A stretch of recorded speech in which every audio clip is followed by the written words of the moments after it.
Zdravo, moje ime je Ivana. Dobrodošli na VR Akademiju 2. Mogućnost automatizacije koju pametni ugovori pružaju omogućava značajnu uštedu resursa koji biste inače potrošili na putovanje i poslovne sastanke. Kako pametni ugovori funkcionišu? Pametni ugovori na bezbedan način prave poslovnu transakciju bez potrebe za posrednikom. Šta to znači? Uslovi ugovora su propisani softverskim kodom. Razlog zbog kojih se nazivaju pametnim ugovorima je zato što se kod sam pokreće. Nakon što je kupac dobio proizvod, on ga proverava i odobrava.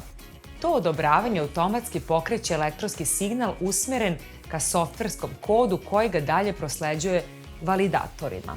Validatori potom proveravaju da li je rezultat tačan, nakon čega se, ukoliko se transakcija odobri, ona dalje izvršava i kod ostaje zapisan na blockchainu. Neki od razloga zašto su pametni ugovori značajni je to što se kod ne može menjati kada je jednom zapisan i zbog toga što ugovor proveravaju validatori. Samim tim je gotovo nemoguće prevariti sistem. Takođe, s obzirom na to da funkcionišu preko softverskog koda, pravila su vrlo precizno zapisana u kodu i ne može doći do zabune koja bi se možda inače pojavila prilikom poslovanja preko regularnih ugovora. Ovakav način funkcionisanja omogućava praktičnije i bezbednije poslovanje o kome se sve više govori. Pametni ugovori predstavljaju ključni koncept metaverza, tako da ih možete povezati i napraviti širu sliku o tome koliko su značajni za budućnost.